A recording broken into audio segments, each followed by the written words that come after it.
Muito bem, estamos de volta com o programa de carrinho e vamos agora para a entrevista da semana. Nesta semana, o programa de carrinho recebe um nome que representa estudo e construção dentro do futebol. São mais de 2 décadas dedicadas ao jogo, passando por diferentes funções, desafios e evoluções, sempre buscando entender o futebol além das 4 linhas. Atualmente, ele vive um dos momentos mais marcantes da carreira, integrando a comissão de Fernando Diniz, um dos profissionais mais autorais do futebol brasileiro. Seja muito bem-vindo novamente ao programa de carrinho, Ricardo Cobalcini. É uma honra te ter aqui. Bom dia, Cassiano. É um prazer muito grande estar conversando com vocês e parabéns pelo projeto, né, que vocês têm e vêm desempenhando ao longo dos anos. Muito obrigado pelas palavras, Cobalcini. Vindas de ti é um grande privilégio, pois tu é um grande amigo e sei que tu acompanha muito de carrinho, é um grande espectador da nossa página, dos nossos conteúdos. E é legal porque a gente te admira muito também. Inclusive, há cerca de um ano, a gente entrevistou o Ricardo Cobalcini aqui no De Carrinho. E você que não escutou, estaremos aí nos stories do nosso Instagram e do nosso Facebook, lá do @de carrinho, nas redes sociais, estaremos colocando o link do bate-papo que tivemos há um ano. É interessante porque conta aí os mais de 20 anos de carreira que o Ricardo já tem, porque hoje a gente vai falar mais dos assuntos do momento, do que tivemos de novidade de um ano para cá. Então, depois que terminar o bate-papo, corre lá no YouTube, busca a entrevista que a gente fez no ano passado, que eu tenho certeza que vocês vão adorar. E agora começamos então com a Balkini pelo momento atual.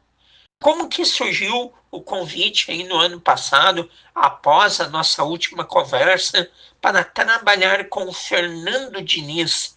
Em que momento da tua carreira isso apareceu e o que te fez aceitar esse desafio? Eu acabo conhecendo o Fernando Diniz em 2014. Na época, eu estava trabalhando no Internacional, nas categorias de base, e fui a Caxias do Sul para assistir o Caxias jogar pela Série C do Campeonato Brasileiro. E chegando lá, o Fernando Diniz trabalhava na equipe do Guaratinguetá. A equipe paulista acabou dominando totalmente o jogo, né, e me chamou muito a atenção pela forma com que ela jogava, que eu achei muito diferente daquilo que eu estava acostumado a ver. É uma equipe que dominou no Centenário praticamente toda a posse de bola do jogo, que criou muitas situações de gol, que foi impressionante na saída de bola do adversário, e aquela forma de jogar me chamou muito a atenção, achei um negócio muito diferente e procurei conversar com o preparador de goleiros do Guaratinguetá na época, que era o Marcelo Carpes, hoje ele trabalha no Corinthians, da possibilidade de acompanhar os treinos, né, da equipe paulista por uma semana para entender como funcionava aquele modelo de jogo.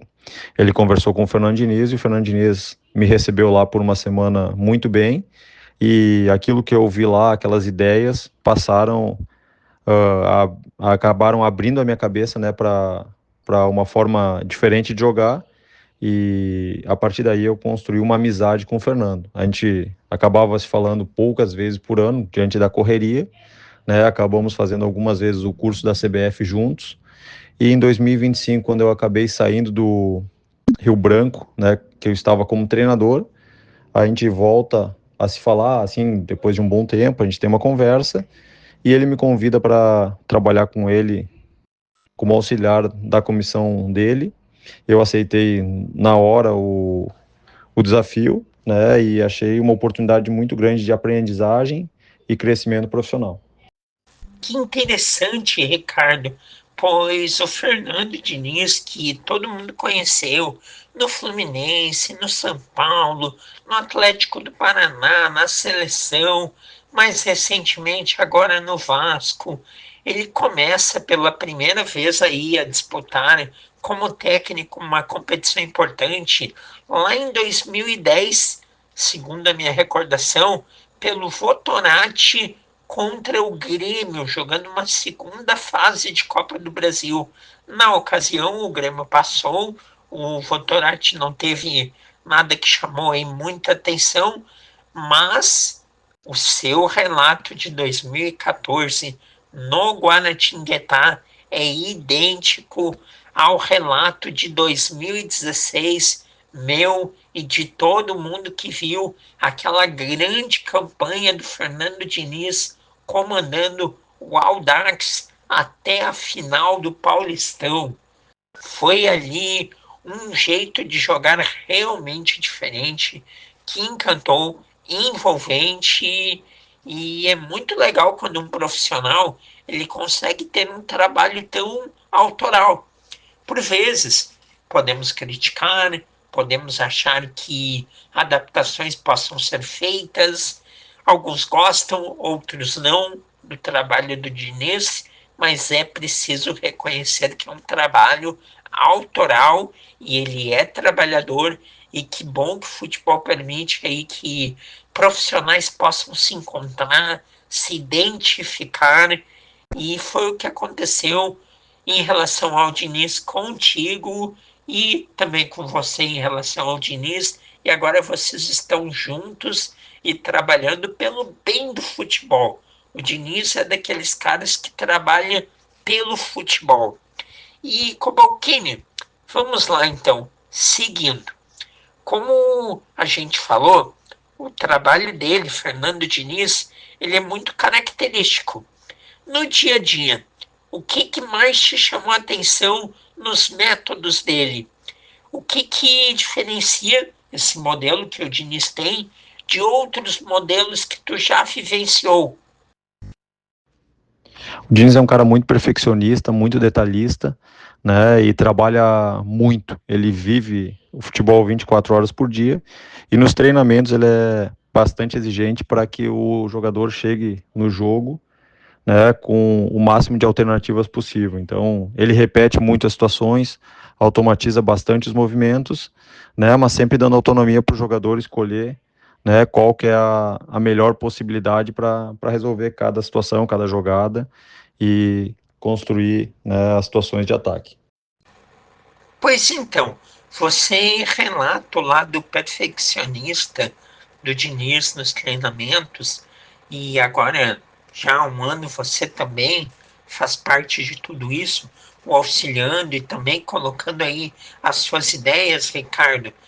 E sempre que a gente vê um jogo de futebol, a gente busca identificar na equipe que está olhando o dedo e a cara coletiva do treinador. A gente pode até não gostar daquela cara, mas é muito legal quando a gente vê, seja um time muito ofensivo, seja um time reativo com as linhas baixas, ou um time que gosta da bola, que tem ela, que valoriza. É bacana ver um padrão. E não podemos, em momento nenhum, divergir sobre uma coisa: os times do Fernando Diniz sempre possuem padrão. E o mais interessante é que todo lugar que o Diniz vai trabalhar, seja clube, seleção, sempre surge a informação de que os jogadores querem a sua presença. Então, o trabalho do dia a dia do Diniz é muito bom, isso está comprovado. E meu amigo Cobalcini, afora os trabalhos táticos, técnicos, muito se fala da intensidade emocional e da relação próxima de um técnico com os atletas. Como que isso funciona na prática? O ambiente interno, ele é exatamente como a gente vê de fora? O Diniz é um cara que é muito preocupado com o atleta como um todo, né? Não só com o desempenho de campo, mas também em melhorar a vida pessoal do jogador, né? Ele procura conversar muito com o atleta, entender quais são as dificuldades, o que ele está passando na vida, né? Como ele pode acessar e ajudar esse jogador a crescer como atleta e também como pessoa, né? Ele é um cara bastante exigente, é um cara que cobra bastante, mas sempre para transformar o atleta num atleta melhor e fazer com que ele suba de nível. Talvez a grande recuperação como ser humano que o Diniz teve a oportunidade de contribuir foi a do John Kennedy, que saiu do Fluminense, foi jogar na Ferroviária, voltou, teve oportunidade, conversou. O Diniz ajudou ele mais do que como um jogador, como uma pessoa, um ser humano. Ele voltou, foi muito bem e ajudou aí o Fluminense a ser campeão da Copa Libertadores, fez o gol do título, o John Kennedy, entre os muitos jogadores que com certeza o Diniz já ajudou. Acredito aí que o John Kennedy esteja aí entre as preferências.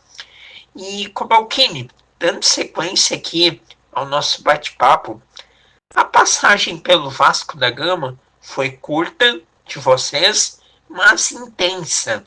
Como que tu avalia esse período aí que vocês ficaram lá desde o ano passado e o que fica de aprendizado após a saída? A Copa do Brasil escapou por detalhe, não é? A nossa passagem pelo Vasco durou 10 meses, né? No ano de 2025 a gente atingiu o principal objetivo, que era tirar a equipe da zona do rebaixamento, e também conseguimos chegar à final da Copa do Brasil, fato que não acontecia desde 2011, né? Mas a gente acabou perdendo a final para o Corinthians, mesmo tendo jogado muito bem os dois jogos, né? O Corinthians no segundo jogo conseguiu ser efetivo e em dois contra-ataques conseguiu vencer a partida por 2-1. Né? Então acredito que foi uma passagem muito legal, uma passagem muito boa. O Vasco é um clube gigante, um clube fantástico, com uma torcida muito apaixonada, e foi um prazer muito grande ter trabalhado aí, ter vivenciado jogos importantes, tivemos vitórias muito expressivas, né, jogando em casa, jogando fora de casa, né, acredito que a passagem tenha sido muito valiosa e de grande aprendizagem. Com certeza, o Vasco é um gigante adormecido e pode ter certeza que a torcida vai ter muito orgulho aí de poder aí lembrar da grande campanha que vocês fizeram no ano passado, do orgulho que vocês devolveram ao vascaíno, que não disputava uma grande final há 14 anos, conseguiram aí no ano passado, decidindo contra o Corinthians a Copa do Brasil, e o título não veio por detalhe. Na minha opinião, o detalhe foi aí a individualidade de alguns jogadores do Corinthians, como Depay e Yuri Alberto, que acabaram decidindo a final e o confronto, mas o Vasco, em termos de organização, de coletivo, estava preparado para ganhar. Infelizmente, os resultados não apareceram em 2026, e aí, quando isso acontece, o mais normal é a troca, é a substituição, mas o legado que vocês deixaram existe sim, e logo, logo vocês estarão novamente empregados. Estamos aqui conversando com Ricardo Colbachini, grande profissional, mais de 20 anos de carreira, auxiliar treinador, já trabalhou com Abel Braga e agora trabalha com Fernando Diniz. E Ricardo, depois de tudo que tu viveu aí nos últimos anos, como técnico e agora auxiliar, o que tu entende que evoluiu mais? E onde que tu te sente mais preparado atualmente? Acredito que essa passagem tenha sido muito útil, né, para um crescimento profissional, seja no âmbito tático, né, na forma de ver o jogo, na forma de perceber algumas situações, e também na parte de liderança, que é fundamental hoje em dia no futebol, né, na parte de gestão, situações que vão agregar muito, né, para a minha carreira futura. Maravilha! É muito bom poder vivenciar aí diferentes experiências, métodos, trabalhos, ambientes, vivenciar realidades que não se assemelham, porque aí tu pode complementar uma com a outra. e assim ser um profissional melhor, mais qualificado, que enxerga os cenários, ambientes e os contextos. É muito interessante, é muito importante que tu tenha tido aí tantos trabalhos aí de sucesso e agora esteja em mais um com uma nova metodologia e que vai agregar, sem dúvida nenhuma, demais. E por falar em agregar, meu amigo Ricardo, vamos agora falar sobre o futebol brasileiro e os assuntos do momento. O Brasil ele vive um momento de transformação, com ideias diferentes, influência estrangeira e novos modelos. Como que você enxerga o nível atual dos times e dos campeonatos? Eu vejo o Campeonato Brasileiro com muitas ideias, um jogo muito disputado, muito competitivo, né, com uma variação tática muito grande. A única coisa que eu lamento, né, é a falta de paciência que os clubes têm. Hoje, na oitava rodada do Campeonato Brasileiro da Série A, já foram demitidos 8 treinadores, né? Isso não acontece em lugar nenhum do mundo, nem nenhuma outra liga do mundo você vê isso, né? E aqui, a cada rodada, praticamente saiu um treinador, né? Na Série B nós temos uma rodada e um treinador é demitido. Então, eu acho que essa falta de paciência, esse imediatismo atrapalham muito o campeonato, mas de modo geral eu vejo um campeonato com uma competitividade muito grande e um nível técnico bem interessante. É uma realidade complicada, Ricardo, porque tu sabe que o futebol brasileiro ele trabalha por modas. Não se dá continuidade para nada no futebol brasileiro. E se trabalha por modas. Às vezes a moda é contratar profissional de determinado país. Às vezes a moda é o garoto. Às vezes a moda é o veterano. E todo mundo segue aquilo sem muito critério, sem muito planejamento. Agora se criou a moda de demitir técnico que ganha a partida. É, demitido depois que ganhou Felipe Luiz, Crespo, Martinho Anselmi. Tite foi demitido uma semana depois de ser campeão, depois aí de 7 anos para o Cruzeiro. São coisas difíceis de explicar, de entender. É óbvio que a equipe não vinha ganhando sempre, senão o técnico não cairia. Mas assim, deixar exatamente o momento de recuperação do profissional para demitir ele é difícil. É difícil entrar na nossa cachola isso, meu amigo Ricardo, mas vamos então olhar para frente e falar de seleção brasileira. Faltam menos de 80 dias para a Copa do Mundo. Como que tu vê o momento da equipe pensando na Copa? O Brasil na última quinta perdeu para a França, terça-feira tem a Croácia, e o papel do Neymar nesse processo? Vai ter lugar para ele na Copa? Na minha opinião, 3 equipes hoje estão jogando um futebol melhor e estão num nível mais alto, né? Espanha, França e Argentina. Essas 3 equipes estão mais consolidadas, vêm num momento melhor, chegam mais preparados para a Copa. Mas o Brasil sempre é competitivo, sempre chega brigando pelo título. E a Copa do Mundo também, né? É um torneio, é um campeonato que tem a fase de grupos, depois já entra no mata-mata e o mata-mata ele sempre é diferente, né, de um campeonato de pontos corridos. Então, hoje fica difícil de fazer uma previsão de quem vai ser o campeão, né? E o Brasil tem totais condições de brigar com qualquer equipe, né? Mesmo hoje não estando no seu melhor nível, mas tem totais condições de brigar para ser campeão. Em relação ao Neymar, é um jogador mais talentoso dessa geração, né? E o que vai determinar se ele vai para a Copa ou não é principalmente agora o mês de abril e maio, né? Ele precisa aumentar o rendimento, principalmente a condição física dele, para que o Ancelotti convoque ele para a Copa e ele possa ajudar a seleção. Pois então, concordo plenamente que o Brasil tem condições de jogar de igual para igual. Não é uma das três favoritas, mas pode competir, pode brigar, por que não? Tamanho tem jogadores para decidir partidas também. Basta ter uma defesa forte que marque firme, que contra a França não aconteceu muito, falaremos disso ainda, mas que na Copa do Mundo, com certeza, com outros jogadores, também estava muito desfalcada. A seleção na quinta, sem dúvida, vai produzir mais. e foi muito bom te receber aqui, meu amigo. Espero aí que você falou aí do Neymar para abril, maio, aí é o mais difícil de acontecer, pois desde 2023 estamos esperando que ele volte, e isso de fato, na prática, não acontece na competitividade que era necessária. Bom, meu amigo, então, Ricardo Colbachini, quero muito agradecer a sua participação, sua presença aqui no Decarrinho, mais uma vez. Tudo de bom, muito sucesso sempre e até uma próxima. Cassiano, muito obrigado pelo convite.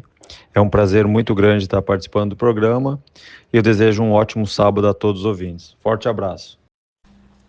Igualmente, meu amigo, este foi Ricardo Colbachini, técnico de futebol, auxiliar técnico de Fernando Diniz. O Ricardo foi o entrevistado desta semana aqui do programa de Carrinho.